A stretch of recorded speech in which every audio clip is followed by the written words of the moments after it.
Halo semua, kembali lagi bersama saya Johan di Juna Trading ID. Jadi pada kesempatan video kali ini, kita akan membahas kembali untuk update dari pergerakan GBP USD dan juga Euro USD, teman-teman. Oke, karena ini untuk video hari Kamis dan juga hari Jumat ya, jadi kita akan bahas untuk 2 hari ke depan untuk GBP dan sama Euro USD ini ya, teman-teman ya. Yang pertama itu saya mau bahas dulu mungkin dari sisi GDP ya. Jadi kalau untuk GDP, GBP ya, GBP USD gitu. Jadi overall sebenarnya kalau untuk GBP USD ya, untuk pergerakannya itu masih, honestly ini masih uptrend sih gitu. Ya ini masih uptrend dan memang secara struktur juga masih cukup bagus ya. Yang mungkin tadi awalnya saya pikir ini akan jadi head and shoulder. Ya ini shoulder, ini headnya, kemudian ini shouldernya lagi ya kan. Ternyata dia belum dikasih untuk break dari daily support atau main level intraday dia ini, teman-teman. Jadi untuk head and shouldernya ini batal gitu. Oke. Jadi ini bukan head and shoulder ya, tapi batal gitu head and shouldernya. Dan ini masih melanjutkan tren naiknya dia gitu. Dan kemudian kalau kita lihat ini dia sedang tertahan di area resisten ya. Jadi kalau kita pantau di area daily ya, untuk daily-nya ini adalah resisten daily-nya si GBP USD, teman-teman. Ya ini kalau kita lihat nih, dia nahan ini dari tanggal 15 Desember 2023 ya kan, sampai hari ini pun ya area resisten ini masih ditahan ya. Jadi masih jadi area resisten yang bisa dikatakan cukup kuat lah gitu untuk GBP USD gitu, teman-teman. Nanti the next resistennya si GEU ini ya, GBP USD itu ada di level harga 2856 sampai 2884 gitu. Jadi the next resisten dia itu ada di sini, teman-teman.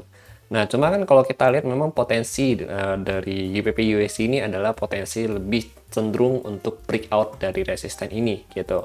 Kenapa? Karena kalau kita lihat juga dari sisi lain ya, DXY sini sudah mulai turun ya, atau breakout dia di luar channeling uptrendnya dia gitu. Jadi ini intraday main level ya.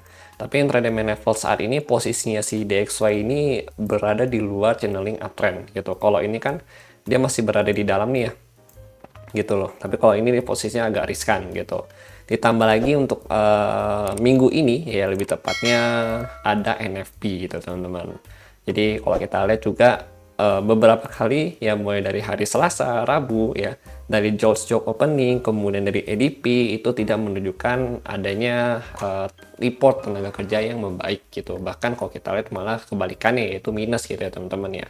Lalu kalau kita lihat juga untuk jobless claim di sini ya, juga di forecastkan itu adalah melemah. Kenapa? Karena yang klaim pengangguran itu banyak, yaitu 220 gitu. Dari yang sebelumnya 219 gitu ya. Tapi let's see nanti bagaimana di sini ya kan. Kita lihat nanti hasilnya gimana. Tapi biasanya kalau dari ADP-nya itu jelek, kemudian dari George Job Opening-nya juga kurang bagus gitu kan, biasanya ini akan berdampak negatif juga gitu, teman-teman. Yang nantinya akan berdampak juga ke bagian NFP itu sendiri, yang memang hasilnya juga nantinya kemungkinan besar potensi ya, ini baru ngomongin secara potensi, itu kurang bagus juga gitu, teman-teman. Oke ya, kemudian lanjut lagi ya. Ya artinya dari sini memang kita bisa lihat bahwa sebenarnya kalau dari sentimen ya yang ada di market itu sendiri, si DXY ini lebih condong untuk melakukan pelemahan gitu, atau decline lebih jauh lagi turun ke bawah, dengan target potensinya itu kalau kita bahas tadi di video gold itu bisa ke sini, teman-teman, yaitu di 103.47 ya sampai 103.32 gitu. Oke, jadi itu untuk si DXY itu sendiri gitu ya, teman-teman ya. Nah, kemudian kalau kita lihat lagi nih dari si GBP USD, artinya ini masih ada kesempatan atau chance untuk dia naik ya. Ya minimal dia spike lah gitu ya ke level harga 2857 sampai 2884 gitu, teman-teman. Nah, ini potensi sih kalau saya rasa sih ya, Jumat ini akan tercapai gitu, teman-teman. Tapi ya let's see nanti bagaimana ya, soalnya ini juga resisten cukup kuat juga gitu untuk si GBP USD.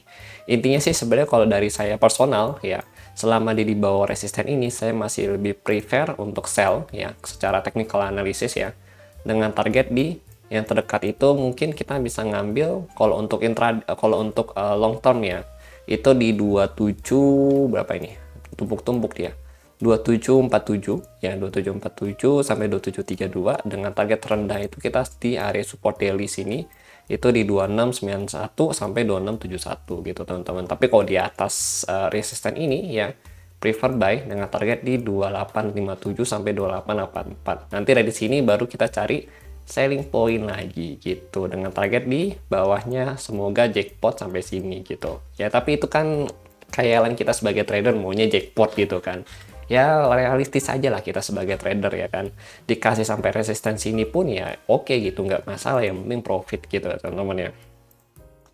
Oke, nanti kalau di atasnya lagi masih ada sebenarnya. Di atas lagi tuh di 298 di 2948 sampai 2988 ya. Ini 40 pip ke atas nih yang ini ya. Ini the next resistannya juga.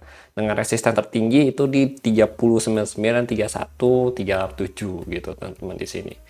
Oke, tapi untuk saat ini sih GBP USD masih bermain ya kurang lebih di range ini ya.